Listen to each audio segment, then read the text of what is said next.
Hello hi friends, नमस्कार. मी आहे Dhanashree, mehndi artist. तर आज आपण पाहणार आहोत फुल हँडवरील मेहंदी डिझाईन. तर हे पहा, मी कशी मस्त अशी लाईन ड्रॉ करून घेतलेली आहे. त्यानंतर एक थिक लाईन काढलेली आहे आणि आता मी स्केलअप काढत आहे. बघा किती सुंदर स्केलअप काढत आहे. एकदम छोटे छोटे छान छान. ह्यामध्ये 3 साईज असतात, एक मोठ्या, एक मीडियम आणि एक एकदम लार्ज, असे 3 स्केलअपचे साईज असतात. तर त्यानुसार तुम्ही काढू शकता लहान मोठे. तर हे पहा, आपली डिझाईन नाजूक आहे त्यामुळे नाजूकच स्केलअप काढायचे आहेत. तर मस्त असे स्केलअप काढून झालेले आहेत. तर आपण आता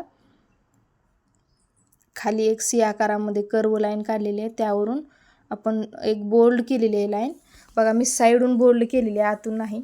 त्यानंतर त्यामध्ये स्केलअप काढलेले आहेत आणि आता स्पायरल काढलेले आहेत, त्यावरती स्केलअप काढलेले आहेत. मस्त असं हे पहा, आता मी इथं पण स्पायरल काढून घेतलेलं आहे, त्यानंतर स्केलअप काढलेत. तर तुम्ही डिझाईन पाहू शकता.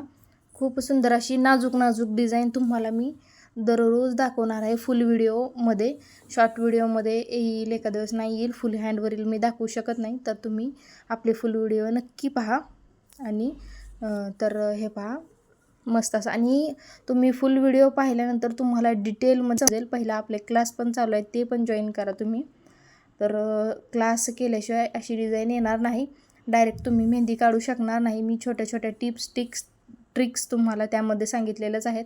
बघा, मी कशा सुंदर अशा वाईन काढत आहे.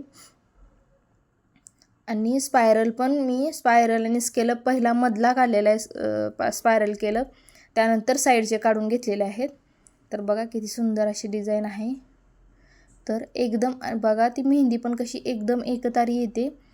तर मला तुम्हाला हे सांगायचं आहे, खूप सुंदर असं मेहंदी कोण कसा बनवायचा हे पण मी तुम्हाला व्हिडिओतून सांगितलेलंच आहे. तर पाहू शकता तुम्ही स्केलअप, बघा किती मी सुंदर काढते. तर मस्त असे स्केलअप पण काढून घेतलेले आहेत. त्यानंतर बॉक्स क्रिएट करून त्यामध्ये स्केलअप ही पण डिझाईन मी तुम्हाला शिकवलेली आहे, जो आपले क्लास आहेत त्या व्हिडिओमध्ये. तर हे पहा, स्केलअप काढून त्यामध्ये डॉट पण मी दिलेले आहेत आणि मस्त अशी एक थिक लाईन काढून घेतलेली आहे. त्यानंतर तर तुम्ही पाहू शकता, एक थिक लाईन काढून घेतलेली आहे. त्यानंतर आपण एक रेफरन्स लाईन काढून घ्यायची आहे. त्यानंतर स्केलअप काढायचे आहेत. बघा, प्रत्येक डिझाईन चालू करताना मी थिक लाईन काढून घेते, त्यानंतर रेफरन्स लाईन काढते आणि त्यानंतरच स्केलअप काढत असते. तर तुम्ही पाहू शकता, मस्त असं सुंदर. आणि मी डिझाईन शिकवते एकदम सुंदर आणि सोप्या भाषेत सांगते. तुम्हाला जर एखाद्या वेळेस नाही समजलं तर तुम्ही कमेंट करू शकता, मी तुम्हाला नक्कीच उत्तर देईन. आणि हे पहा, सुंदर असे आपले वाईन्स पण काढून झालेले आहेत. पहा तुम्ही व्हिडिओ, सुंदर असा मी व्हिडिओ एकदम डिटेल आणि जवळून व्हिडिओ दाखवलेला आहे. तर तुम्ही डिझाईन पाहू शकता. थोडंसं स्वतःच्या हातावर काढल्यामुळे साईडला डिझाईन येते, तर तुम्ही समजून घ्या. हे पहा, मस्त असं मेहंदीचा कोन व्यवस्थित बनवलं ना, डिझाईन खूप सुंदर येते. आणि फक्त त्याची नीब छोटी ठेवायची. हे पहा, असं एक आपण कोपऱ्याला असं हे करून घ्यायचं आहे. एक तिरक्या लाईनी काढून घेतलेल्या आहेत मी, म्हणजे आपल्या त्रिकोणी शेपमध्ये. त्रिकोणी पण म्हणता येणार नाही, चौकोनीच. पण चौकोनी इकडचा कोपरा मी बंद करून घेतलेला आहे आणि त्यामध्ये स्पायरल काढून स्केलअप काढलेले आहेत. आपण ह्या कोपऱ्यावर गोल काढतो, फक्त त्या जागी मी चौकोनी आकार दिलेला आहे, एवढंच फरक आहे त्यामध्ये. तर हे पहा, मस्त असे सुंदर स्पायरल मी काढून घेतले. जितके तुमचे बसेल, 1 2 3 4 किती बसतील तेवढे तुम्ही स्पायरल आणि स्केलअप काढून घ्यायचे आहेत.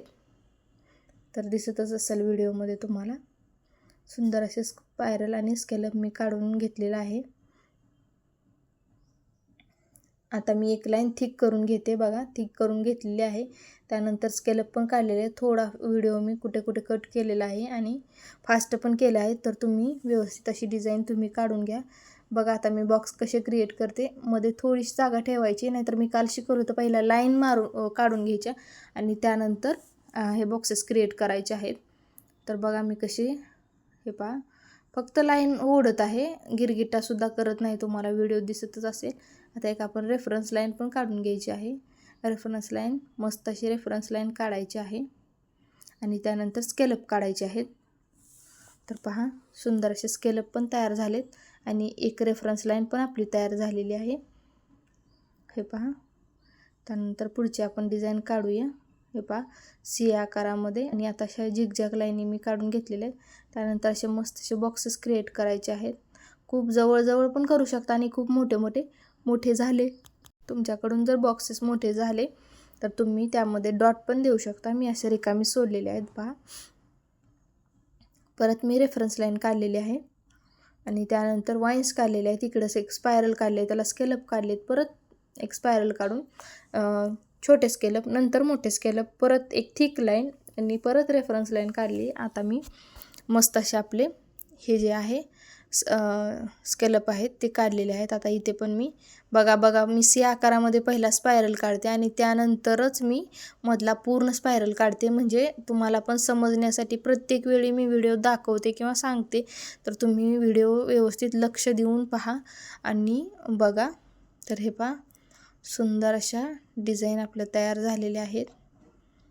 बघा फ्लॉवर किती सुंदर आहे आणि आता त्याला बॉर्डर करून घ्यायचं आहे. मस्त अशी थिक लाईन करायची आहे. तर पहा थोडासा वरती मी कर्व आकार आणलेला आहे, म्हणजे मस्त असं पानाचा शेप दिसेल त्याला. त्यामुळे तर स्पायरल काढलेला आहे, त्यामध्ये एक डॉट दिलेला आहे. तर हे पहा आपली डिझाईन तयार झालेली आहे. आणि ही पण डिझाईन मी जी आता काढत आहे, ज्या लाईनी बोल्ड करत आहे, ती पण डिझाईन मी तुम्हाला व्हिडिओत आधीच शिकवलेली आहे. तुम्ही तो व्हिडिओ पाहू शकता. थोडासा फास्ट केलेला व्हिडिओ, तर समजून घ्या. तर पहा ती पण लाईन मी थिक करून घेते, इकडची पण एक थिक करून घेते आणि हे पहा मस्त असं वाईन्स काढलेले आहेत. हे पहा थिक लाईन करून घेतली मी. तर मस्त अशी थिक लाईन काढायची. त्यानंतर स्केलअप काढायचे आहेत. रेफरन्स लाईन काढूनच स्केलअप काढायचे आहेत, थिक लाईनवर स्केलअप काढायचे नाहीत. प्रत्येक वेळी एक दोन मी ट्रिक्स सांगत असते, तर तुम्ही लक्ष देऊन ऐकत जा. तर हे पहा छोटे स्केलअप झालेले, त्यानंतर मोठे स्केलअप, त्यानंतर एक थिक लाईन काढलेली आहे मी. बघा मी कशी काढते. त्यानंतर रेफरन्स लाईन पण काढलेली आहे, तुम्ही पाहू शकता व्हिडिओ. त्यानंतर मस्त असे स्केलअप काढलेले आहेत. त्यानंतर मस्त अशा वाईन, हे पहा वाईन पण काढलेले आहेत. इकडे स्केलअप काढलेले आहेत पहा. खूप सुंदर अशा छान स्केलअप काढलेले आहेत. तुम्ही जशी मी बारीक आणि कोरीव मस्त अशी डिझाईन दाखवते, तशीच तुम्ही काढत जा प्रत्येक वेळी. आणि असं काही नाही की सेम टू सेम येईल, थोडी आपली क्रिएटिव्हिटी पण दाखवत जावा, म्हणजे तुम्हाला पण समजेल की नेक्स्ट डिझाईन आपण काय काढणार आहोत किंवा काय नाही. तर त्यामुळं पहिला लक्ष देऊन पहिला डिझाईन बघायची आणि त्यानंतरच डिझाईन काढायची. सगळ्या डिझाईनमध्ये थोडे एलिमेंट्स वगैरे आहेत ते एकसारखेच असतात, फक्त तुम्हाला काढताना समजलं पाहिजे की आपण काय काढायचं आणि काय नाही. तर हे पहा आपली डिझाईन बोलत तयार झालेली आहे. असे बॉक्सेस मस्त असे क्रिएट केलेले आहेत मी आणि छोटे असे ड्रॉपसारखे डॉट देऊन घ्यायचे आहेत. आणि जर आपले व्हिडिओ तुम्हाला आवडत असतील तर लाईक करा, शेअर करा आणि सबस्क्राईब करा. Thank you for watching.